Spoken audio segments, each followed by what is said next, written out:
फतेह सांझी करिए। वाहिगुरू जी का खालसा, श्री वाहिगुरू जी की फतेह। दो नारे लावांगे, उस तो बाद अगली गल शुरू करांगे। संयुक्त किसान मोर्चा जिंदाबाद, मोदी सरकार मुर्दाबाद, काले कानून रद्द करो। साथियों, मेरे तो पहला तुसी मोर्चे दे साडे वड्डे आगूआं नूं सुनिया, जिन्हां ने तुहानूं विस्तार दे विच अज मोर्चे बारे जानकारी भी दिती। और जो मोदी हुकूमत जित दे रास्ते सवार हुई सी, वो रथ दा जिहड़ा पहिया है वो किसानां ने चिक्कड़ च खवोया, उहदे बारे भी तुहानूं दस्सिआ। सो आपां गल करांगे कानूनां बारे। जो 3 कानून मोदी सरकार पिछले 5 जून नूं लैके आई सी, वो कानून एक दूजे नाल किवें ऐ करंगड़ी पाई है कानूनां दी, ਜਿਹੜੇ ਇਹ ਅੱਜ ਵੀ ਭਰਮ ਫੈਲਾ ਰਹੇ ਆ ਵੀ ਤੁਸੀਂ ਆਓ ਅਸੀਂ ਗੱਲਬਾਤ ਕਰਨ ਨੂੰ ਤਿਆਰ ਹਾਂ। ਤੇ ਜਿਹੜਾ ਇਹਨਾਂ ਦਾ ਹਰਜੀਤ ਗਰੇਵਾਲ ਹੈ, ਉਹ ਬਾਰ-ਬਾਰ ਇੰਟਰਵਿਊਆਂ ਵਿੱਚ ਕਹਿੰਦਾ ਹੈ ਕਿ ਜਿਹੜੇ ਕਿਸਾਨ ਨੇ ਉਹ ਕੋਈ ਪ੍ਰਪੋਜ਼ਲ ਲੈ ਕੇ ਆਉਣ, ਸਵੀਕਾਰ ਕਰਨਯੋਗ ਕੋਈ ਸਾਡੇ ਕੋਲੇ ਪ੍ਰਪੋਜ਼ਲ ਸਲਾਹ ਲੈ ਕੇ ਆਉਣ, ਅਸੀਂ ਗੱਲਬਾਤ ਕਰਨ ਨੂੰ ਤਿਆਰ ਹਾਂ। पर वो प्रपोजल की ने, सलाह की ने, वो कहते भी तुसी एक कानून साडे तो रद्द करा लो, 2 ते रोक लवा लो, तुसी वापस चले जाओ, इन्हां च सौदा करा लो, वापस चले जाओ। पर मैं क्या भी तिन्ने कानूनां दी एक दूजे नाल करंगड़ी पई हुई आ, ना तो कोई एक कानून रद्द करा के साडा सरदा है, ते ना उन्हां च सोध करके सरदा है, इन्हां नूं वापस ही कराउणा पैणा। इस तो बिना किसानी दा भला नहीं हो सकदा। पहला कानून इन्हों ने बनाया किसानी उपज वणज ते वपार एक्ट 2020। ਉਹਦਾ सीधा मतलब है कि साडा जिहड़ा हुण मंडी सिस्टम है, ਇਹਦੇ पैरलर प्राइवेट मंडियां दा ढांचा उसारना। ਉਹਦਾ सीधा मतलब है कि सरकारी मंडियां नूं पिछे धक के प्राइवेट जिहड़े प्लेयर ने उन्हां नूं साडीआं फसलां खरीदण दी, ਉਹ ਵੱਡੇ खिडारियां नूं खुੱਲ੍ਹ देना। ਉਹਦੇ 'ਚ 2 ਜਾਂ 3 कंपनियां होणगीਆਂ, ज़्यादा नहीं होणीਆਂ। तो उस गल का सीधा असर साड़ी MSP ते पैना है। सरकारी खरीद रहनी नहीं, वड्डियां 2-3 कंपनियां होणगियां, वो कंपीटीशन के नां ते सानू उलझा के हौली हौली साडे भाव भी घट होणगे, साडी खरीद भी घट होनी है, ते वड्डे वड्डे कट क्वालिटी के नां ते साडे ते लगने हैं, जिहदे नाल साडा किसानी किता, जिहदे च कहंदे भी किसानी उपज वणज ते वपार इहनूं प्रोत्साहन करना सी, ਉਹਦੇ ਤੇ ਸੱਟ ਵੱਜਣੀ ਹੈ। ਉਹਦੀ ਥਾਂ ਤੇ ਕਿਸਾਨ ਦੀ ਥਾਂ ਤੇ ਜੇ ਇਹ ਵਪਾਰੀ ਜਾਂ ਕੰਪਨੀ ਲਿਖ ਲੈਣ ਤਾਂ ਇਹ ਐਕਟ ਸਿੱਧਾ ਸਾਫ਼ ਪਤਾ ਲੱਗਦਾ ਵੀ ਕੰਪਨੀਆਂ ਦੇ ਹੱਕ ਦਾ। ਤੇ ਦੂਸਰਾ ਜਿਹੜਾ ਐਕਟ ਇਹਨਾਂ ਨੇ ਬਣਾਇਆ ਕੀਮਤ ਗਰੰਟੀ ਕਿਸਾਨ ਸ਼ਕਤੀਕਰਨ ਤੇ ਸੁਰੱਖਿਆ ਐਕਟ, ਜਿਹੜਾ ਕਹਿੰਦੇ ਆ ਇਹ ਬਣਾਇਆ ਹੈ, ਉਹਦਾ ਮਤਲਬ ਕੀ ਹੈ? ਉਹਦਾ ਮਤਲਬ ਸਾਫ਼ ਹੈ ਕਿ ਜਿਹੜਾ ਪਹਿਲੇ ਕਾਨੂੰਨ ਦੇ ਮੁਤਾਬਕ ਸਾਡੀਆਂ ਫਸਲਾਂ ਉਹ ਖਰੀਦਣੋਂ सरकार ने हटना है, कणक झोने का सानू मुल नहीं मिलना, तो वो साडे सामने दूजे एक्ट के अधीन साडे सामने समझौता सुट्टणगे। तुसी कंपनियां नाल कंट्रैक्ट करो, कंपनियां नाल समझौता करो दूजे कानून के मुताबक, सोनू असी कीमत की गारंटी फसल बीजण तो पहलां देवांगे। जदों सानू कणक झोने का सरकारी भाव मिलनों हट गया, MSP ते विकणों हट गई, फिर असी की करांगे? कंपनियां उही ने खरीदण वालियां, वो हथ पिछे खिच्चणगियां। जिहड़ी फसल की उन्होंने लोड़ होनी है, कौमांतरी मंडी च जिहड़ी फसल बेच के उन्होंने ज़्यादा मुनाफा होना है, वो दूजे एक्ट के मुताबक साडे अगे वो प्रपोजल सिੱਟਣਗੇ भी आह फसल तुसी बीजो, तुहानू गारंटी नाल इन्ना भाव देंगे। मान लो टमाटरां की लोड़ है, वो कहणगे भी 600 नूं क्वांटल असीं तुहाडे तो टमाटर खरीदांगे, लाओ सारा पिंड टमाटर। कणक झोना विकदा है नहीं, तुहाडे सामने ऑप्शन की है, तुसी लाओगे टमाटर। कंपनी कह रही है भी 600 रुपये क्वांटल देवांगे, बहुत हुंदा 600 रुपये क्वांटल आपां नूं लगदा। पर जदों वो समझौता कर लिया, कंपनी ने सानू बीज देता, सानू एक मैनेजर देता जिहड़ा सानू दस्सू कि कदों बीजना है, कदों खालियां बनाउणियां, कदों पानी लाउणा है, कदों तुसी किहड़ी दवाई पाउणी है, वो तुहानू टैक्नीकल जानकारी मैनेजर देऊगा। ते उहदे च पाउण वालियां सारियां स्प्रेहां, दवाइयां, खाद ते मशीनरी की तुहानू किन्नी लोड़ है, किन्नी तुहानू लेबर की लोड़ है, कंपनी का सप्लायर जिहड़ा वो तुहानू सारी सप्लाई करूगा। और ਕੀਮਤ ਗਰੰਟੀ ਐਕਟ ਦੇ ਮੁਤਾਬਕ ਤੁਹਾਨੂੰ ਉਹਨਾਂ ਦੇ ਨਾਲ ਸਮਝੌਤਾ ਕਰਨਾ ਹੀ ਪਊਗਾ, ਕਿਉਂਕਿ ਪਹਿਲੇ ਕਾਨੂੰਨ ਨੇ ਤੁਹਾਡੀ ਮੰਡੀ ਖਤਮ ਕਰਤੀ, ਤੁਹਾਡਾ ਕਣਕ ਝੋਨਾ ਵਿਕਣੋਂ ਹਟਾਤਾ, ਤੇ ਦੂਜੇ ਕਾਨੂੰਨ ਮੁਤਾਬਕ ਤੁਹਾਨੂੰ ਕੰਪਨੀ ਨਾਲ ਸਮਝੌਤਾ ਕਰਨਾ ਪਊ। ਜਦੋਂ ਤੁਹਾਡਾ ਮਟਰ ਟਮਾਟਰ ਪੱਕ ਕੇ ਤਿਆਰ ਹੋ ਗਿਆ 600 ਕੁਇੰਟਲ ਨੂੰ ਤੁਸੀਂ ਕਹੋਗੇ ਵੀ ਚੱਕ ਲਓ, ਤਾਂ ਉਸ ਕਾਨੂੰਨ ਦੇ ਵਿੱਚ ਜਿਹੜਾ ਸਾਫ਼ ਲਿਖਿਆ ਕਿ ਇਸ ਦੇ ਮੁਤਾਬਕ ਉਹਦੀ ਕੁਆਲਿਟੀ ਕੰਪਨੀ ਨੇ ਤੈਅ ਕਰਨੀ ਹੈ ਕਿ ਤੁਹਾਡਾ ਜਿਹੜਾ ਟਮਾਟਰ ਹੈ ਕੰਪਨੀ ਦੇ ਕੰਮ ਦਾ ਹੈਗਾ ਕਿ ਨਹੀਂ ਹੈਗਾ। ਇਹ ਪੂਰਾ ਗੋਲ ਹੋ ਗਿਆ, ਪੂਰੀ ਲਾਲੀ ਆ ਗਈ ਇਹਦੇ 'ਚ, ਇਹ ਕਿਤੇ ਕਾਣਾ ਧਾਣੀ, ਇਹ ਕੰਪਨੀ ਨੇ ਦੇਖਣਾ। ਕੰਪਨੀ ਦਾ ਜਿਹੜਾ ਉਹ ਆਊਗਾ ਸਰਵੇਅਰ ਆਊਗਾ, ਡਾਕਟਰ ਆਪਾਂ ਕਹਿ ਦਿੰਦੇ ਆ ਪੰਜਾਬੀ 'ਚ, ਉਹ ਦੱਸੂਗਾ ਵੀ ਇਹ ਸਹੀ ਹੈ ਜਾਂ ਨਹੀਂ ਸਹੀ ਹੈ। ਇਹ ਫਸਲ 'ਚ ਕਿੰਨੀ ਤੁਹਾਡੀ ਟਮਾਟਰ ਦੀ ਫਸਲ ਹੈ, ਜੇ 100 ਕੁਇੰਟਲ ਹੋਇਆ ਇਹਦੇ 'ਚੋਂ ਕਿੰਨੇ ਕੁਇੰਟਲ ਹੈ ਜਿਹੜਾ 600 ਨੂੰ ਕੁਇੰਟਲ ਖਰੀਦਿਆ ਜਾ ਸਕਦਾ ਹੈ, ਤੇ ਕਿੰਨਾ ਜਿਹੜਾ ਉਹ 300 ਨੂੰ ਕੁਇੰਟਲ ਖਰੀਦਿਆ ਜਾ ਸਕਦਾ। ਉਹ ਕੱਟ ਲੱਗਣਾ ਉਹਦੇ ਤੇ, ਉਹਦਾ ਸਿੱਧਾ ਸਿੱਧਾ ਮਤਲਬ ਹੈ ਕੰਪਨੀ ਦੇ ਮਰਜ਼ੀ ਦੇ ਰੇਟ ਤੇ ਤੁਹਾਨੂੰ ਆਪਦੀ ਉਹ ਫਸਲ ਦੇਣੀ ਪਊਗੀ। ਇਹ ਦੂਜਾ ਕਾਨੂੰਨ ਸਾਡੇ ਲਈ ਇਸ ਤਰ੍ਹਾਂ ਦਾ ਰਾਹ ਖੋਲਦਾ ਹੈ। ਇਸੇ ਕਾਨੂੰਨ ਦੇ ਵਿੱਚ ਹੀ ਹੈ ਕਿ ਸਾਡਾ ਜਿਹੜਾ ਇਹ ਖੇਤੀਬਾੜੀ ਦਾ ਕੰਮ ਹੈ, ਧੰਦਾ ਹੈ, ਹੁਣ ਸਾਡਾ ਇਹ ਕੰਮ ਹੈ, ਸਾਡਾ ਇਹ ਵਪਾਰ ਨਹੀਂ ਹੈ, ਸਾਡਾ ਕਿੱਤਾ ਹੈਗਾ, ਤੇ ਉਹ ਇਹਨੂੰ ਵਪਾਰ 'ਚ ਲੈ ਆਉਣਗੇ। ਤੇ ਜਿਹੜਾ ਵਪਾਰੀ ਵਪਾਰ ਕਰਦਾ ਉਹਦੇ ਤੇ ਕੀ ਲੱਗਦਾ, ਉਹਦੇ ਤੇ ਲੱਗਦਾ ਟੈਕਸ। ਇਹ ਟੈਕਸ ਦੇ ਦਾਇਰੇ ਦੇ ਵਿੱਚ ਸਾਡੀ ਆਮਦਨ ਆਜੂ, ਜਿਹੜੀ ਅੱਜ ਸਾਡਾ ਖੇਤੀ ਅੱਜ ਕਿੱਤਾ ਹੈ ਨਾ, ਫਿਰ ਇਹਨੂੰ ਵਣਜ ਤੇ ਵਪਾਰ ਬਣਾ ਦੇਣਗੇ ਇਹ। ਇਸ ਕਰਕੇ ਇਹ ਖੇਤੀ ਨੂੰ ਵੀ ਟੈਕਸ ਦੇ ਘੇਰੇ 'ਚ ਲਿਆ ਕੇ ਸਾਡੇ ਕਿਸਾਨਾਂ ਤੇ ਟੈਕਸ ਲਾਉਣਾ। ਤੁਸੀਂ ਚਾਹੇ ਜ਼ਮੀਨ ਠੇਕੇ ਤੇ ਦਿਓ, ਚਾਹੇ ਕੰਪਨੀ ਨਾਲ ਕੰਟਰੈਕਟ ਕਰੋ, ਤੁਸੀਂ ਟੈਕਸ ਦੇ ਘੇਰੇ 'ਚ ਆ ਗਏ, ਤੁਹਾਨੂੰ ਆਮਦਨ ਕਰ ਦੇਣਾ ਪਊਗਾ। ਇਹ ਪਹਿਲੀ ਵਾਰੀ ਸਾਡੇ ਦੇਸ਼ 'ਚ ਹੋ ਰਿਹਾ ਹੈ ਕਿ ਕਿਸਾਨਾਂ ਤੇ ਭਾਈ ਆਮਦਨ ਟੈਕਸ ਲੱਗੂ।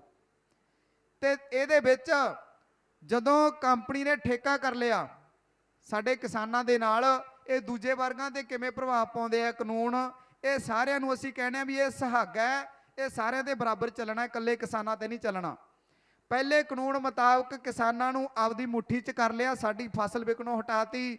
ਦੂਜੇ ਮੁਤਾਬਕ ਕੰਪਨੀ ਨੂੰ ਜਿਹੜੀ ਲੋੜ ਸੀ ਉਹ ਫਸਲਾਂ ਵੇਚਣ ਲਈ, ਸਾਨੂੰ ਬੀਜਣ ਲਈ ਮਜਬੂਰ ਕਰਤਾ। ਕੰਪਨੀ ਦੇ ਅਧੀਨ ਅਸੀਂ ਆ ਗਏ, ਤਾਂ ਉਸੇ ਕਾਨੂੰਨ ਦੇ ਵਿੱਚ ਇਹ ਗੱਲ ਵੀ ਲੁਕੀ ਹੋਈ ਹੈ ਕਿ ਜਿਹੜਾ ਅੱਜ ਸਾਡੀ ਖੇਤੀ ਸੈਕਟਰ ਨੇ ਲਗਭਗ 50 ਤੋਂ 55 ਕਰੋੜ ਲੋਕਾਂ ਨੂੰ ਕੰਮ ਦਿੱਤਾ ਹੋਇਆ, ਕਲਾਵੇ 'ਚ ਲਿਆ ਹੋਇਆ ਹੈ, ਤੇ ਉਹਨਾਂ ਨੇ ਖੇਤੀ ਕਿਹੜੇ ਢੰਗਾਂ ਨਾਲ ਕਰਨੀ ਹੈ, ਮਸਨੂਈ ਤਰੀਕੇ ਨਾਲ ਖੇਤੀ ਕਰਨੀ ਹੈ, ਮਸ਼ੀਨਰੀ ਦੀ ਖੇਤੀ ਹੋਣੀ ਹੈ, ਟੈਕਨੀਕਲ ਖੇਤੀ ਹੋਣੀ ਹੈ। ਹਜ਼ਾਰਾਂ ਏਕੜ ਤੇ ਉਹ 10-10 ਬੰਦਿਆਂ ਨਾਲ ਸਾਰ ਲਿਆ ਕਰਨਗੇ, ਜਿਹੜੇ ਅੱਜ 5 ਏਕੜ ਤੇ ਅਸੀਂ 10-10 ਬੰਦੇ ਤੁਰੇ ਫਿਰਦੇ ਹਾਂ। ਕਹਿਣ ਦਾ ਮਤਲਬ ਹੈ ਕਿ ਜਿਹੜੀ ਲੇਬਰ ਹੈ ਉਹ ਲੇਬਰ ਨੂੰ ਖੇਤਾਂ 'ਚੋਂ ਬਾਹਰ ਕਰਨਾ ਹੈ, ਕਿਸਾਨਾਂ ਨੂੰ ਵੀ ਕਰਨਾ ਤੇ ਲੇਬਰ ਨੂੰ ਵੀ ਕਰਨਾ ਹੈ। ਜਿਹੜੇ ਸਾਡੇ 50 ਤੋਂ 55 ਕਰੋੜ ਲੋਕ ਅੱਜ ਖੇਤੀ ਤੋਂ ਰੁਜ਼ਗਾਰ ਚਲਾਉਂਦੇ ਆ, ਰੋਟੀ ਖਾਂਦੇ ਆ, ਉਹ ਕੰਪਨੀਆਂ ਨੇ ਉਹਨਾਂ ਨੂੰ ਵੀ ਬਾਹਰ ਕਰ ਦੇਣਾ ਹੈ। ਉਹ ਲੇਬਰ ਦਾ ਕੰਮ ਟੈਕਨੀਕਲ ਤਰੀਕੇ ਨਾਲ ਮਸ਼ੀਨਾਂ ਦੇ ਨਾਲ ਕਰਨਗੇ, ਤੇ ਸਾਡੇ ਵੱਡੀ ਸੱਟ ਉਰੇ ਰੁਜ਼ਗਾਰ ਨੂੰ ਵੱਜਣੀ ਹੈ। ਮਜ਼ਦੂਰ ਵਰਗ ਦਾ ਰੁਜ਼ਗਾਰ ਹੈ ਜਿਹੜਾ ਖੁੱਸੂਗਾ, ਉਹ ਜਾਊਗਾ ਰੁਜ਼ਗਾਰ। ਉਹਨਾਂ ਕੋਲੇ ਇੱਕੋ ਇੱਕ ਸਾਧਨ ਹੈ ਰੋਟੀ ਖਾਣ ਦਾ ਕਿ ਦਿਹਾੜੀ ਕਰ ਲੈਂਦੇ ਆ, ਖੇਤਾਂ 'ਚ ਕਰ ਲੈਂਦੇ ਆ, ਉਹ ਉਹਨਾਂ ਦੇ ਹੱਥੋਂ ਜਾਊਗਾ। ਇਸ ਤਰ੍ਹਾਂ ਇਹ ਐਕਟ ਮਜ਼ਦੂਰਾਂ ਤੇ ਵਾਰ ਕਰਦਾ ਹੈ। ਤੀਜਾ ਜਿਹੜਾ ਐਕਟ ਉਹ ਦੋਨਾਂ ਨਾਲ ਜੁੜਿਆ। ਪਹਿਲੇ ਮੁਤਾਬਕ ਕਿਸਾਨਾਂ ਤੋਂ ਸਾਰੀ ਫਸਲ ਕੰਪਨੀਆਂ ਨੇ ਖਰੀਦ ਕੇ ਆਪਦੇ ਕੰਟਰੋਲ 'ਚ ਕਰ ਲਈ। ਦੂਜਾ ਐਕਟ ਹੈ ਸਾਡੀਆਂ ਜ਼ਮੀਨਾਂ ਤੇ ਜਿਹੜੀ ਉਹਨਾਂ ਨੂੰ ਲੋੜ ਆ ਉਹ ਫਸਲਾਂ ਬਜਾ ਲੀਆਂ, ਖਰੀਦ ਲੀਆਂ, ਕਿਹਨੇ, ਕੰਪਨੀ ਨੇ ਖਰੀਦ ਲੀਆਂ। ਤੇ ਤੀਜਾ ਜਿਹੜਾ ਕਾਨੂੰਨ ਹੈ ਇਹਨਾਂ ਦੇ ਨਾਲ ਜੁੜਮ ਹੈ, ਹੁਣ ਉਹਨਾਂ ਨੇ ਸਾਡੀ ਜ਼ਮੀਨ ਆਪਦੇ ਕੰਟਰੋਲ 'ਚ ਕਰ ਲਈ, ਸਾਡੀਆਂ ਫਸਲਾਂ ਆਪਦੇ ਕੰਟਰੋਲ 'ਚ ਕਰ ਲੀਆਂ, ਤਾਂ ਅੜਿੱਕਾ ਆਉਂਦਾ ਇੱਕ 1955 ਦਾ ਇੱਕ ਕਾਨੂੰਨ ਬਣਿਆ ਹੋਇਆ ਸਾਡੇ ਦੇਸ਼ 'ਚ। ਉਸ ਕਾਨੂੰਨ ਦੇ ਮੁਤਾਬਕ ਜਿਹੜੀਆਂ ਸੈਸ਼ਨਲ ਕਮੋਡਿਟੀ ਐਕਟ ਹੈ, ਜਿਹੜਾ ਜ਼ਰੂਰੀ ਵਸਤਾਂ ਦਾ ਕਾਨੂੰਨ ਹੈ, ਮਤਲਬ ਕੋਈ ਵੀ ਸਰਕਾਰ ਦੀ ਰਜਾਮੰਦੀ ਤੋਂ ਬਿਨਾਂ, ਪ੍ਰਵਾਨਗੀ ਤੋਂ ਬਿਨਾਂ ਬਾਗਬਾਨੀ ਦੀਆਂ ਚੀਜ਼ਾਂ, ਜਿਹੜੀ ਉਪਜ ਹੈ ਬਾਗਬਾਨੀ ਦੀ, ਉਹ ਤੇ ਸਾਡੇ ਖੇਤਾਂ 'ਚੋਂ ਪੈਦਾ ਹੁੰਦਾ ਅਨਾਜ, ਜਿਹੜਾ ਲੋਕਾਂ ਦੇ ਵਰਤਣ ਦੀਆਂ ਚੀਜ਼ਾਂ ਨੇ, ਉਹਨੂੰ ਸਟੋਰ ਕਰਕੇ ਨਹੀਂ ਰੱਖ ਸਕਦਾ। 7 ਚੀਜ਼ਾਂ ਜ਼ਰੂਰੀ ਵਸਤਾਂ ਦੀ ਸੂਚੀ ਦੇ ਵਿੱਚ ਸ਼ਾਮਲ ਕਰੀਆਂ 55 ਦੇ ਵਿੱਚ ਗੌਰਮੈਂਟ ਨੇ, ਜਿਹਦੇ 'ਚੋਂ ਸਾਡਾ ਅਨਾਜ ਆਉਂਦਾ ਹੈ, ਸਾਡੀਆਂ ਬਾਗਬਾਨੀ ਦੀ ਪ੍ਰੋਡਕਸ਼ਨ ਆਉਂਦੀ ਹੈ। ਤੇ ਭਰਾਵੋ ਆ ਜਿਹੜਾ 1955 ਦਾ ਐਕਟ ਹੈ, ਦੋਨੇ ਜੇ ਕਾਨੂੰਨ ਪਹਿਲੇ ਲਾਗੂ ਕਰ ਦਿੰਦੇ ਆ, ਤੀਜੇ ਕਾਨੂੰਨ 'ਚ ਸੋਧ ਨਹੀਂ ਕਰਦੇ, ਤਾਂ ਉਹ ਕੰਪਨੀ ਸਾਰੀ ਫਸਲ ਖਰੀਦ ਕੇ ਸਟੋਰ ਨਹੀਂ ਕਰ ਸਕਦੀ। ਉਹ ਮਨਮਰਜ਼ੀ ਦੇ ਭਾਅ ਤੇ ਵੇਚ ਨਹੀਂ ਸਕਦੇ, ਉਹ ਸਾਡੀ ਲੁੱਟ ਨਹੀਂ ਕਰ ਸਕਦੇ। ਤੇ ਉਹਦੇ ਲਈ 1955 ਦਾ ਜਿਹੜਾ ਕਾਨੂੰਨ ਹੈ ਉਹਦੇ 'ਚ ਸੋਧ ਹੋਣੀ ਜ਼ਰੂਰੀ ਸੀ ਉਹਨਾਂ ਦੇ ਮੁਤਾਬਕ। ਤਾਂ ਕਰਕੇ ਤੀਜੇ ਕਾਨੂੰਨ ਨੂੰ ਭੰਨ ਕੇ ਤੋੜ ਕੇ ਉਹ ਸਰਕਾਰ ਨੇ ਤੈਅ ਕਰਤਾ ਕਿ ਹੁਣ ਜ਼ਰੂਰੀ ਵਸਤਾਂ ਦੀ ਸੂਚੀ ਸਰਕਾਰ ਨੇ ਤੈਅ ਕਰਨੀ ਹੁੰਦੀ ਹੈ ਵੀ ਕਿਹੜੀਆਂ ਕਿਹੜੀਆਂ ਨੇ। ਉਹ ਸੂਚੀ ਉਹ ਖਤਮ ਕਰ ਦੇਣੀ ਇਹਨਾਂ ਨੇ, ਉਹ ਕਾਨੂੰਨ ਹੀ ਖਤਮ ਕਰਤਾ, ਸੋਧ ਕਰਤੀ। ਉਹਦੇ 'ਚੋਂ ਜ਼ਰੂਰੀ ਵਸਤਾਂ 'ਚੋਂ ਸਾਡਾ ਅਨਾਜ ਹੈ ਜਿਹੜਾ ਬਾਹਰ ਕੱਢਤਾ, ਸਾਡਾ ਬਾਗਬਾਨੀ ਦੀ ਪ੍ਰੋਡਕਸ਼ਨ ਤੇ ਸਾਡਾ ਅਨਾਜ ਉਹ ਬਾਹਰ ਕੱਢਤਾ ਇਹਦੇ ਤੋਂ।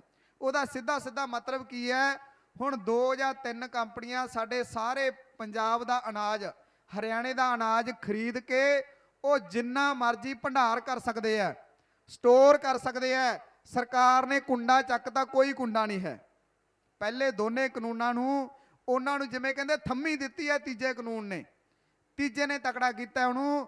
ਤੇ ਉਹ ਕੰਪਨੀਆਂ ਦੇ ਕੰਮ ਦੇ ਪਹਿਲੇ 2 ਕਾਨੂੰਨ ਤਾਂ ਹੀ ਨੇ ਜੇ ਤੀਜਾ ਬਣਿਆ। ਇਹ ਤਿੰਨੇ ਜੁੜੇ ਹੋਏ ਆ, ਮੈਂ ਕਹਿ ਕਰੰਗੜੀ ਪਈ ਹੋਈ ਹੈ। ਸੋ ਭਰਾਵੋ ਤੀਜੇ ਕਾਨੂੰਨ ਦੇ ਮੁਤਾਬਕ ਉਹਨਾਂ ਨੂੰ ਖੁੱਲ੍ਹ ਮਿਲ ਗਈ, ਸਾਰਾ ਅਨਾਜ, ਫਲ ਫਰੂਟ, ਸਬਜ਼ੀਆਂ ਉਹਨਾਂ ਨੇ ਖਰੀਦ ਕੇ ਆਪਦੇ ਸਟੋਰਾਂ 'ਚ ਭੰਡਾਰ ਕਰ ਲੀਆਂ ਤੇ ਉਹਨਾਂ ਨੂੰ ਖੁੱਲ੍ਹੀ ਛੁੱਟੀ ਹੈ। ਜਿਹੜੀ ਬਾਗਬਾਨੀ ਦੀ ਉਪਜ ਹੈ ਉਹਨੂੰ 100% ਵਾਧੇ ਨਾਲ ਵੇਚ ਸਕਦੇ ਹੈ। ਸਾਡੇ ਤੋਂ ਜੇ 10 ਰੁਪਈਆਂ ਦੀ ਕੋਈ ਚੀਜ਼ ਖਰੀਦੀ ਹੈ ਤੇ ਉਹ 100 ਰੁਪਏ ਦੀ ਉਹ ਚੀਜ਼ ਵੇਚ ਸਕਦੇ ਆ। ਗੌਰਮੈਂਟ ਕਹਿੰਦੀ ਸਾਨੂੰ ਕੋਈ ਇਤਰਾਜ਼ ਨਹੀਂ। ਜੇ ਸਾਤੋਂ ਅਨਾਜ 20 ਰੁਪਏ ਕਿਲੋ ਕਣਕ ਖਰੀਦੀ ਹੈ ਤਾਂ ਉਹਦਾ 50% ਵਧਾ ਕੇ ਉਹ 30 ਰੁਪਏ ਵੇਚ ਸਕਦੇ ਆ। ਗੌਰਮੈਂਟ ਕਹਿੰਦੀ ਸਾਨੂੰ ਕੋਈ ਇਤਰਾਜ਼ ਨਹੀਂ। ਸੋ ਇਸ ਕਾਨੂੰਨ ਦੇ ਵਿੱਚ ਬੇਸ਼ੱਕ ਦੇਖਣ ਨੂੰ ਸੁਣਨ ਨੂੰ ਚੰਗਾ ਲੱਗੇ, ਸਰਕਾਰ ਨੇ ਲਿਖਿਆ ਵੀ ਅਸੀਂ ਕੰਟਰੋਲ ਵੀ ਰੱਖਾਂਗੇ। ਜੇ ਕੋਈ ਵਿਪਤਾ ਪੈਂਦੀ ਹੈ, ਕੋਈ ਮਹਾਮਾਰੀ ਆਉਂਦੀ ਹੈ, ਜਿਵੇਂ ਹੁਣ ਕਰੋਨਾ ਚੱਲ ਰਿਹਾ ਹੈ, ਜਾਂ ਕੋਈ ਹੜ੍ਹ ਆਉਂਦੇ ਨੇ, ਕਾਲ ਪੈਂਦਾ, ਕੋਈ ਕਿਸੇ ਤਰ੍ਹਾਂ ਦੀ ਜੰਗ ਲੱਗਦੀ ਹੈ, ਤਾਂ ਉਸ ਟਾਈਮ ਦੇ ਉੱਤੇ ਕਹਿੰਦੇ ਅਸੀਂ ਕੰਟਰੋਲ ਉਹਦਾ ਰੱਖਾਂਗੇ, ਮਨਮਰਜ਼ੀ ਨਹੀਂ ਕਰਨ ਦਿਆਂਗੇ। ਇਹ ਸਹੀ ਨਹੀਂ ਹੈਗਾ। ਇਹਦੇ 'ਚ ਵੀ ਚੋਰ ਮੋਰੀ ਰੱਖੀ ਹੈ। ਉਹ ਕਹਿੰਦੇ ਕੰਟਰੋਲ ਕਿਤੇ ਰੱਖਾਂਗੇ, ਕਿਹਨੂੰ ਅਸੀਂ ਕਹਾਂਗੇ?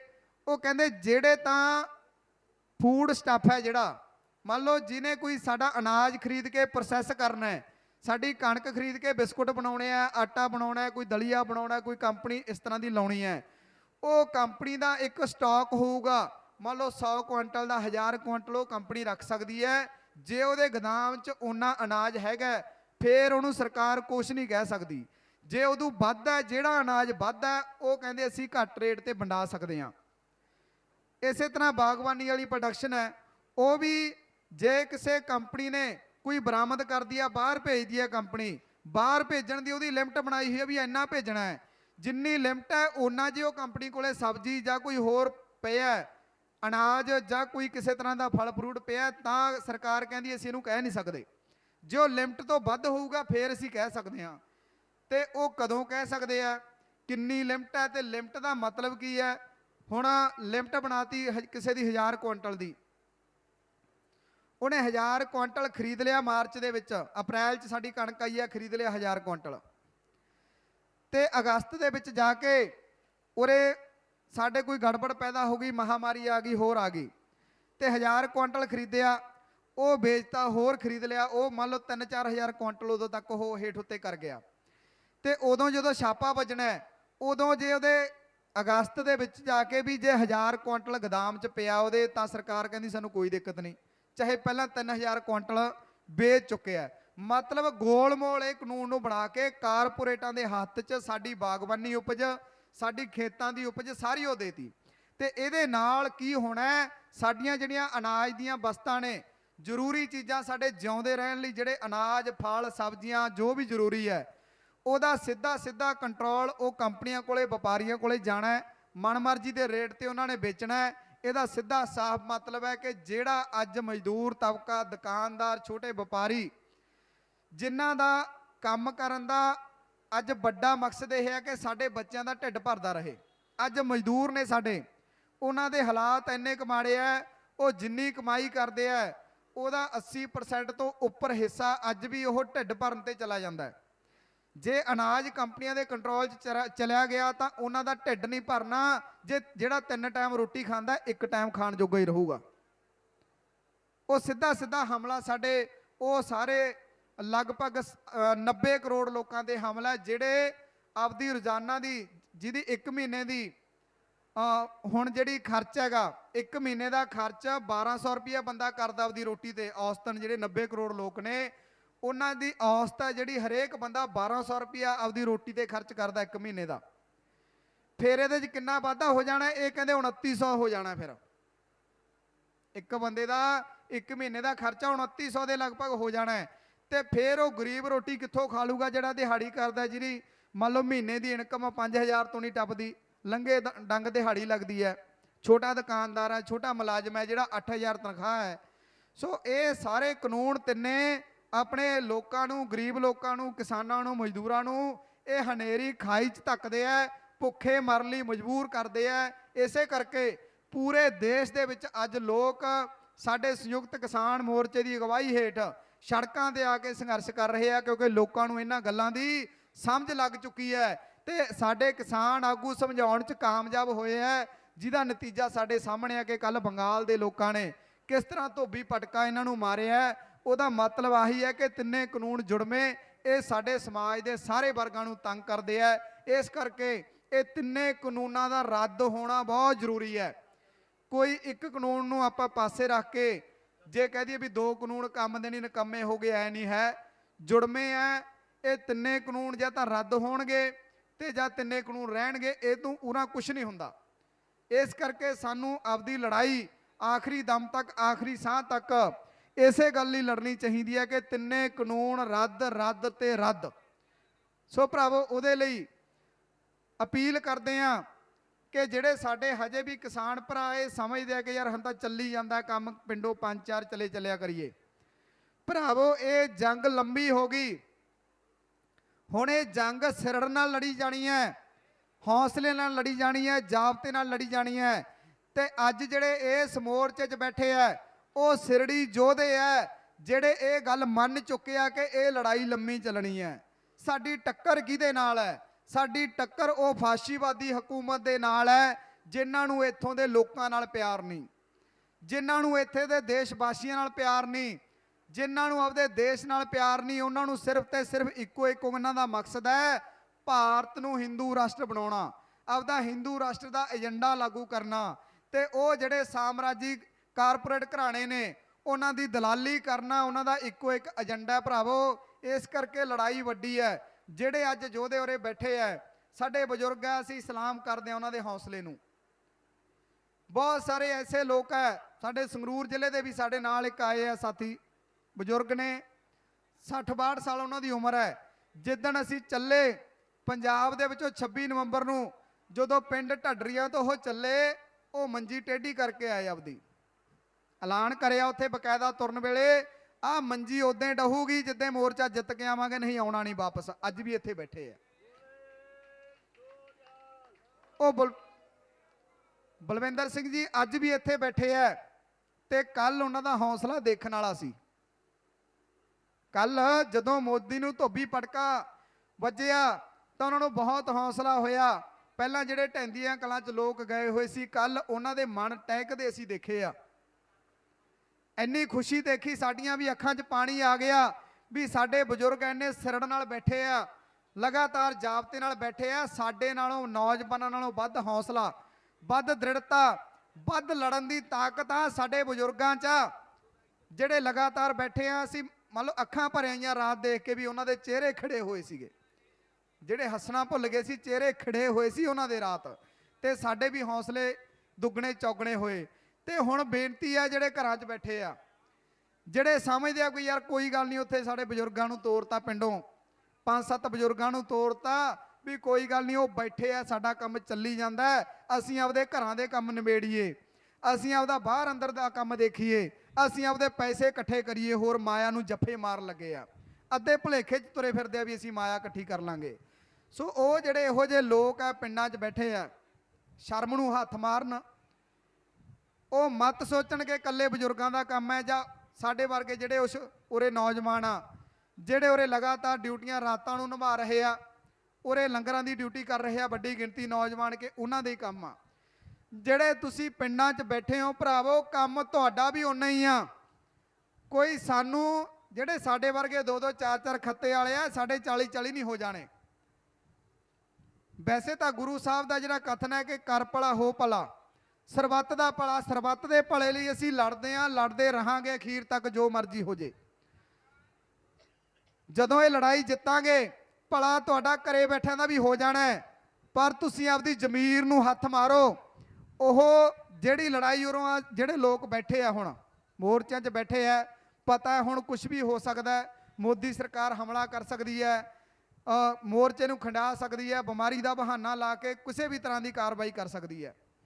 ਉਰੇ ਬੈਠੇ ਸਾਰੇ ਲੋਕਾਂ ਨੂੰ ਪਤਾ ਹੈ, ਇਹ ਗੱਲ ਧਾਰ ਕੇ ਬੈਠੇ ਹੈ ਕਿ ਸਾਰਾ ਕੁਝ ਅਸੀਂ ਚੱਲਣ ਨੂੰ ਤਿਆਰ ਹਾਂ। ਜਿਹੜੇ ਘਰਾਂ 'ਚ ਬੈਠੇ ਆ ਬਹੁਤ ਸਾਰੇ ਸੋਚਦੇ ਆ, ਉਹਨਾਂ ਦੇ ਮਨ 'ਚ ਕਿਤੇ ਨਾ ਕਿਤੇ ਡਰ ਹੈ। ਹੋ ਸਕਦਾ ਕੋਈ ਬੜਕ ਮਾਰਦਾ ਹੋਵੇ ਵੀ ਅਸੀਂ ਆਵਾਂਗੇ ਜਦੋਂ ਲੋੜ ਹੋਈ, ਜਦੋਂ ਸ਼ਹੀਦੀਆਂ ਦੇਣ ਦੀ ਲੋੜ ਹੋਈ ਅਸੀਂ ਮੂਹਰੇ ਹੋਵਾਂਗੇ, ਇਸ ਤਰ੍ਹਾਂ ਬਹੁਤ ਸਾਰੇ ਲੋਕ ਕਹਿੰਦੇ ਆ। ਬਹੁਤ ਸਾਰੇ ਆ ਵੀ ਸਕਦੇ ਆ, ਪਰ ਕਈ ਲੋਕ ਫੜਾ ਮਾਰੀ ਜਾਂਦੇ ਆ। ਉਹਨਾਂ ਫੜਾ ਮਾਰਨ ਵਾਲਿਆਂ ਨੂੰ ਜ਼ਰੂਰ ਬੇਨਤੀ ਹੈ ਕਿ ਫੋਕੀਆਂ ਬੜਕਾਂ ਨਾਲ ਦੁਸ਼ਮਣ ਨਹੀਂ ਡਰਦੇ। ਲੜਾਈ ਉਹੀ ਜਿੱਤੀ ਜਾਂਦੀ ਹੈ ਜ਼ਮੀਨੀ ਹਕੀਕਤਾਂ ਤੇ, ਜਿਹੜੀ ਲੜਾਈ ਨੂੰ ਲੜਨ ਵਾਲੇ ਯੋਧੇ ਜ਼ਮੀਨੀ ਹਕੀਕਤਾਂ ਦੇ ਨਾਲ ਮੇਲ ਖਾਂਦੀਆਂ ਹੁਣ ਉਹਨਾਂ ਦੀਆਂ ਗੱਲਾਂ। ਤੁਸੀਂ ਫੇਸਬੁੱਕ ਤੇ ਜਿੰਨੀਆਂ ਮਰਜ਼ੀ ਵੀਡੀਓ ਪਾਈ ਜਾਓ, ਜਿੰਨੇ ਮਰਜ਼ੀ ਤੁਸੀਂ ਫੇਸਬੁੱਕ ਤੇ ਕਮੈਂਟ ਕਰੀ ਜਾਓ, ਜਿੰਨੇ ਮਰਜ਼ੀ ਤੁਸੀਂ ਆਗੂ ਨੂੰ ਭੰਡੀ ਜਾਓ, ਜਿੰਨਾ ਮਰਜ਼ੀ ਮੋਦੀ ਨੂੰ ਗਾਲਾਂ ਕੱਢੀ ਜਾਓ, ਪਰ ਜਿੰਨਾ ਚਿਰ ਤੱਕ ਤੁਸੀਂ ਚੱਲ ਕੇ ਆਪਦਾ ਸਰੀਰ ਲੈ ਕੇ ਮੋਰਚਿਆਂ 'ਚ ਸ਼ਾਮਲ ਨਹੀਂ ਹੁੰਦੇ, ਭਰਾਵੋ ਤੁਹਾਡੀ ਆਤਮਾ ਨੇ ਇਕੱਲੀ ਨੇ ਮੋਰਚਾ ਨਹੀਂ ਜਿੱਤਣਾ। ਆਤਮਾ ਨੇ ਤੁਹਾਡੀ ਨੇ ਮੋਰਚਾ ਨਹੀਂ ਜਿੱਤਣਾ। ਤੁਹਾਡੀ ਆਤਮਾ ਜ਼ਰੂਰ ਤੁਹਾਨੂੰ ਰਾਤ ਨੂੰ ਜਦੋਂ ਤੁਸੀਂ ਸੁੱਤੇ ਪਏ ਹੁੰਦੇ ਹੋ ਸੋਚੋ, ਆ ਬਜ਼ੁਰਗਾਂ ਬਾਰੇ ਸੋਚੋ, ਸਾਡੀਆਂ ਬੀਬੀਆਂ ਭੈਣਾਂ ਬਾਰੇ ਸੋਚੋ, ਜਿਹੜੇ ਮੋਰਚੇ 'ਚ ਬੈਠੇ ਆ, ਲਗਾਤਾਰ 4-4 ਘੰਟੇ 8-8 ਘੰਟੇ ਲੰਗਰਾਂ 'ਚ ਵੀ ਸੇਵਾ ਕਰਦੇ ਆ, ਰਾਤ ਨੂੰ ਵੀ ਜਾ ਕੇ ਪਹਿਰੇ ਲਾਉਂਦੇ ਆ। ਦੇਖਦੇ ਆ ਟਰਾਲੀਆਂ ਦੇ ਵਿੱਚ ਹੁਣ ਇਹ ਤੋਂ ਬਾਅਦ ਮੱਛਰ ਬਹੁਤ ਹੋ ਗਿਆ, ਨੀਂਦ ਨਹੀਂ ਆਉਂਦੀ ਕਈ ਵਾਰੀ ਰਾਤ ਨੂੰ, ਲਾਈਟ ਹਿੱਲ ਜਾਂਦੀ ਹੈ ਜਾਂ ਚਲੀ ਜਾਂਦੀ ਹੈ, ਕੋਈ ਤਾਰ ਟੁੱਟ ਜਾਂਦੀ ਹੈ, ਤੇ ਉਦੋਂ ਫਿਰ ਸਾਡੇ ਬਜ਼ੁਰਗਾਂ ਵਾਸਤੇ ਸਾਨੂੰ ਦੇਖ ਕੇ ਅਸੀਂ ਕੋਸ਼ਿਸ਼ ਕਰਦੇ ਹਾਂ ਵੀ ਕੋਈ ਹੀਲਾ ਕਰੀਏ, ਕੋਈ ਵਸੀਲਾ ਕਰੀਏ, ਪਰ ਉਹਨੇ ਸੜਕਾਂ 'ਤੇ ਬੈਠੇ ਆ, ਕਿੰਨੇ ਕੁ ਹੀਲੇ ਵਸੀਲੇ ਹੋ ਸਕਦੇ ਆਪਾਂ ਨੂੰ ਪਤਾ ਹੀ ਹੈ। ਬਹੁਤ ਤਕਲੀਫ ਝੱਲਣੀ ਪੈ ਰਹੀ ਹੈ। ਸੋ ਯੋਧੇ ਉਹੀ ਆ ਜਿਹੜੇ ਤਕਲੀਫ ਝੱਲਣ ਦੇ ਬਾਵਜੂਦ ਇੱਥੇ ਬੈਠੇ ਆ। ਜਿਹੜੇ ਬੈਠੇ ਘਰਾਂ 'ਚ ਫੇਸਬੁੱਕ ਤੇ ਵੜਕਾਂ ਮਾਰਦੇ ਆ, ਤੁਸੀਂ ਕੱਖ ਦੇ ਨਹੀਂ ਹੈਗੇ ਭਾਈ, ਕੱਖ ਦੇ ਨਹੀਂ ਹੈ ਤੁਸੀਂ। ਤੁਹਾਡੀਆਂ ਵੜਕਾਂ ਕਿਸੇ ਕੰਮ ਨਹੀਂ ਆਉਣੀਆਂ। ਤੁਹਾਡੀ ਜ਼ਮੀਰ ਤੁਹਾਨੂੰ ਰਾਤ ਨੂੰ ਜ਼ਰੂਰ ਇਹ ਕਹਿੰਦੀ ਹੋਊਗੀ ਕਿ ਉਹ ਯੋਧਿਆਂ ਦੀ ਅੱਖ ਚੱਖ ਪਾ ਕੇ ਕਿਵੇਂ ਗੱਲ ਕਰੋਗੇ, ਜਿਨ੍ਹਾਂ ਤੁਸੀਂ ਪਿੰਡੋਂ ਤੁਸੀਂ ਤੋਰਤਾ, ਜਦੋਂ ਮੁੜ ਕੇ ਆਉਣਗੇ ਕਿਵੇਂ ਗੱਲ ਕਰੋਗੇ। ਸੋ ਇਹ ਰਾਜਨੀਤਿਕ ਪਾਰਟੀਆਂ ਦੀਆਂ ਰੈਲੀਆਂ 'ਚ, ਉਹਨਾਂ ਦੀਆਂ ਮੀਟਿੰਗਾਂ 'ਚ ਜ਼ਰੂਰ ਤੁਸੀਂ ਜਾ ਆਉਣੇ ਹੋ। ਉਹ ਕਹਿੰਦੇ ਆ ਕਿ ਅਸੀਂ ਕਿਸਾਨੀ ਦੀ ਹਮਾਇਤ ਕਰਦੇ ਹਾਂ, ਮੀਟਿੰਗਾਂ ਰੈਲੀਆਂ ਆਪਦੀਆਂ ਕਰਦੇ ਨੇ, 2022 ਦੀਆਂ ਚੋਣਾਂ ਦੀ ਤਿਆਰੀ ਕਰਦੇ ਨੇ, ਉਹ ਕਹਿੰਦੇ ਆ ਵੀ ਕਿਸਾਨੀ ਦੀ ਹਮਾਇਤ ਕਰਦੇ ਆ। ਤੁਸੀਂ ਵੀ ਉੱਥੇ ਜਾ ਆਉਣੇ ਹੋ। ਨਾਲੇ ਤਾਂ ਤੁਸੀਂ ਕਹਿੰਦੇ ਹੋ ਉਹ ਜਿਹੜੇ ਚਾਚੇ ਨੇ ਤੁਹਾਨੂੰ ਬੁਲਾਇਆ ਉਹਦੀ ਮੂੰਹ ਦਿਖਾਈ ਕਰਾਇਆ ਹੋਣਾ ਵੀ ਠੀਕ ਆ ਚਾਚਾ ਤਾਂ ਬੁਲਾਇਆ ਤੀ ਆ ਗਿਆ। ਨਾਲੇ ਤੁਸੀਂ ਇੱਧਰ ਕਿਸਾਨ ਯੂਨੀਅਨ ਵਾਲਿਆਂ ਨੂੰ ਕਹਿ ਦਿੰਦੇ ਹੋ ਵੀ ਕਿਸਾਨੀ ਦਾ ਪ੍ਰੋਗਰਾਮ ਸੀ, ਮੈਂ ਉੱਥੇ ਜਾ ਕੇ ਆਇਆ। ਬਾਈ ਆਪਦੀ ਜ਼ਮੀਰ ਤੋਂ ਪੁੱਛ ਕੇ ਦੇਖੋ ਕਿ ਤੁਸੀਂ ਸੱਚ ਬੋਲਦੇ ਹੋ। ਇਸ ਕਰਕੇ ਭਰਾਵੋ ਆ ਯੋਧੇ ਜਿਹੜੇ ਇੱਥੇ ਮੋਰਚਿਆਂ 'ਚ ਡਟੇ ਹੋਏ ਆ, ਉਹਨਾਂ ਵੱਲੋਂ ਅਪੀਲ ਹੈ ਸਾਰੇ ਪੰਜਾਬ ਵਾਸੀਆਂ ਨੂੰ, ਸਾਰੇ ਦੇਸ਼ ਵਾਸੀਆਂ ਨੂੰ ਕਿ ਆਪਦੇ ਸਰੀਰਾਂ ਨੂੰ ਲੈ ਕੇ ਮੋਰਚਿਆਂ 'ਚ ਸ਼ਾਮਲ ਹੋਵੋ। ਪਰਖ ਦੀ ਘੜੀ ਹੈ, ਸਾਡਾ ਸਬਰ ਹੁਣੀ ਪਰਖਿਆ ਜਾਣਾ, ਸਾਡੇ ਲੜਨ ਦਾ ਹੌਸਲਾ ਕਿੰਨਾ ਕੁ ਹੈ ਉਹਦੀ ਪਰਖ ਹੁਣ ਹੋਣੀ ਹੈ। ਇਹਦੇ ਲਈ ਤੁਹਾਨੂੰ ਹਾਜ਼ਰੀ ਲਵਾਉਣੀ ਪੈਣੀ ਹੈ ਜ਼ਰੂਰ। ਅਸੀਂ ਡਟੇ ਹੋਏ ਹਾਂ, ਡਟੇ ਰਵਾਂਗੇ ਭਰਾਵੋ। ਸੋ ਸਾਡੀ ਜਿਹੜੀ ਜਾਨ ਹੈ, ਇਹ ਜਾਨ ਸਾਡੀ ਪ੍ਰਮਾਤਮਾ ਨੇ ਸਾਨੂੰ ਬਖਸ਼ੀ ਆ। ਜਿੰਨੇ ਸਾਹ ਬਖਸ਼ੇ ਆ ਨਾ, ਆਪਾਂ ਰੋਜ਼ ਗੁਰੂ ਘਰ ਜਾਂਦੇ ਆ, ਮੱਥਾ ਟੇਕਦੇ ਆ, ਸੀਸ ਝੁਕਾਉਣੇ ਆ ਤੇ ਗੱਲਾਂ ਕਰਦੇ ਆ ਕਿ ਜਿੰਨੇ ਸਵਾਸ ਬਖਸ਼ੇ ਆ ਇੱਕ ਵੀ ਉਸ ਤੋਂ ਵੱਧ ਨਹੀਂ।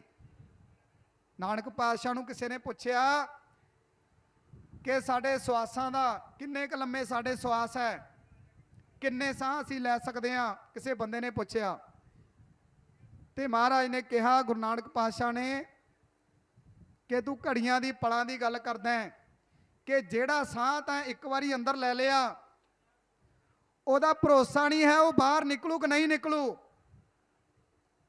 ਇਹ ਗੱਲਾਂ ਅਸੀਂ ਕਰਦੇ ਹਾਂ, ਪਰ ਜਦੋਂ ਅਮਲ ਕਰਨ ਦੀ ਗੱਲ ਆਉਂਦੀ ਹੈ ਤਾਂ ਬਹੁਤ ਸਾਰੇ ਲੋਕ ਕਹਿੰਦੇ ਯਾਰ ਮੋਰਚੇ 'ਚ ਜਾਵਾਂਗੇ ਉੱਥੇ ਆ ਨਾ ਹੋ ਜੇ, ਅਸੀਂ ਬਿਮਾਰ ਨਾ ਹੋ ਜਾਈਏ, ਸਾਨੂੰ ਕੋਈ ਪੁਲਿਸ ਨਾ ਫੜ ਲੇ, ਅਸੀਂ ਮਰ ਨਾ ਜਾਈਏ ਉੱਥੇ ਕਰਕੇ।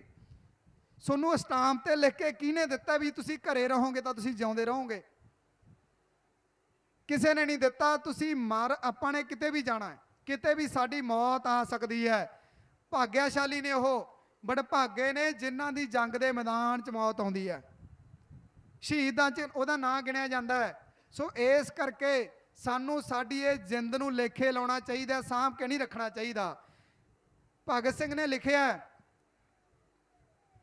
कहना जिस दास से कोई मकतल में गया, जिस दाज से कोई मकतल में गया वो शान सलामत रहती है। इस जान की तो कोई बात ही नहीं, जे तो जान तो आनी जानी है। मतलब साडी ओ शान ਉਹੀ ਸਲਾਮਤ ਰਹੂਗੀ। ਅਸੀਂ ਸਿਰ ਉੱਚਾ ਚੱਕ ਕੇ ਮੋਰਚੇ ਸ਼ਾਮਲ ਹੋ ਕੇ, ਸੰਘਰਸ਼ਾਂ ਸ਼ਾਮਲ ਹੋ ਕੇ ਜੇ ਸ਼ਹੀਦੀਆਂ ਪਾਵਾਂਗੇ, ਸਾਡੀ ਉਹ ਸ਼ਹੀਦੀ ਨੂੰ ਲੋਕ ਸਲਾਮ ਕਰਨਗੇ। ਜੇ ਅਸੀਂ ਘਰੇ ਮੰਜੇ ਤੇ ਪੈ ਕੇ ਮੰਨ ਲਓ ਪੈਰ ਅੱਡੀਆਂ ਰਗੜ ਰਗੜ ਕੇ ਅਸੀਂ ਜਾਨ ਦੇਵਾਂਗੇ ਨਾ, ਸਾਨੂੰ ਚੱਕ ਕੇ ਉਹ ਡੂਢ ਮਨ ਲੱਕੜਾਂ 'ਚ ਫੂਕ ਦਿੰਦੇ ਆ, ਕੋਈ ਨਹੀਂ ਯਾਦ ਕਰਦਾ। ਇਸ ਕਰਕੇ ਭਰਾਵੋ ਸਾਡੀ ਇਹ ਜਿੰਦ ਨੂੰ ਅਸੀਂ ਲੇਖੇ ਲਾਈਏ। ਅੱਜ ਲੋੜ ਹੈ ਸਾਡੀ ਕੌਮ ਨੂੰ, ਅੱਜ ਲੋੜ ਹੈ ਸਾਡੇ ਕਿਸਾਨਾਂ ਨੂੰ, ਅੱਜ ਲੋੜ ਹੈ ਸਾਡੀਆਂ ਆਉਣ ਵਾਲੀਆਂ ਪੀੜ੍ਹੀਆਂ ਨੂੰ। ਇਸ ਜਿੰਦ ਦੀ ਲੋੜ ਹੈ ਭਰਾਵੋ, ਇਹ ਜਿੰਦ ਨੂੰ ਕੁਰਬਾਨ ਕਰੀਏ। ਗੁਰੂ ਸਾਹਿਬ ਨੇ ਵੀ ਕਿਹਾ, ਵੱਲੋਂ ਆਪਾਂ ਪੜ੍ਹਦੇ ਹਾਂ, ਬਾਣੀ ਪੜ੍ਹਦੇ ਹਾਂ, ਹੋਰ ਪੜ੍ਹਦੇ ਹਾਂ ਕਿ ਆ ਜਾਓ ਜਿਹਨੇ ਨੱਚਣਾ ਖੰਡੇ ਦੀ ਧਾਰ ਤੇ। ਅਸੀਂ ਬਹੁਤ ਗੀਤ ਸੁਣਦੇ ਰਹੇ ਹਾਂ, ਉਹ ਖੰਡੇ ਦੀ ਧਾਰ ਆ, ਮੋਰਚੇ ਆ ਮਿੱਤਰੋ। ਉਹ ਗੀਤ ਸੁਣਨ ਤੇ ਲਿਖਣ ਦੇ ਨਹੀਂ ਹੈਗੇ ਇਕੱਲੇ, ਉਹਨਾਂ ਨੂੰ ਅਮਲ 'ਚ ਵੀ ਲਾਗੂ ਕਰਨਾ। ਖੰਡੇ ਦੀ ਧਾਰ ਹੈ, ਖੰਡੇ ਦੀ ਧਾਰ ਤੇ ਨੱਚਣ ਵਾਲੇ ਯੋਧਿਆਂ ਦੀ ਲੋੜ ਹੈ ਅੱਜ। ਸੋ ਇਸ ਕਰਕੇ ਸਾਰਿਆਂ ਨੂੰ ਅਪੀਲ ਹੈ ਦੁਬਾਰੇ ਫੇਰ ਅਖੀਰ ਦੇ ਵਿੱਚ ਇਹੀ ਕਿ ਮੋਰਚਿਆਂ ਨੂੰ ਮਜ਼ਬੂਤ ਕਰੀਏ।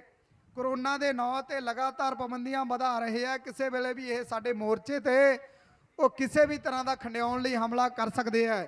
ਉਰੇ ਗਿਣਤੀ ਵਧਾਓ, ਮੋਰਚੇ ਨੂੰ ਤਕੜਾ ਕਰੋ। ਪੰਜਾਬ 'ਚ ਜਿਹੜਾ ਸਿਆਸੀ ਲੋਕਡਾਊਨ ਲਾਇਆ ਜਾ ਰਿਹਾ ਹੈ, ਉਹ ਸਿਆਸੀ ਲੋਕਡਾਊਨ ਦਾ ਵਿਰੋਧ ਕਰੋ। ਕੱਲੇ ਕੱਲੇ ਪਿੰਡ 'ਚ ਇਕੱਠੇ ਹੋ ਕੇ ਰੋਸ ਮੁਜ਼ਾਹਰੇ ਕਰੋ, ਦੁਕਾਨਾਂ ਵਾਲਿਆਂ ਦੇ ਨਾਲ ਲੱਗੋ ਤੇ ਉਹ ਲੋਕਡਾਊਨ ਨੂੰ ਤੋੜੋ ਭਰਾਵੋ। ਜੇ ਲੋਕਡਾਊਨ ਉਹਨਾਂ ਦਾ ਕਾਮਯਾਬ ਹੋ ਗਿਆ, ਉਹ ਲੋਕਡਾਊਨ ਬਿਮਾਰੀ ਨੂੰ ਖਤਮ ਕਰੇ ਨਾ ਕਰੇ, ਸਾਡੇ ਮੋਰਚੇ ਨੂੰ ਜ਼ਰੂਰ ਖਤਮ ਕਰੂਗਾ।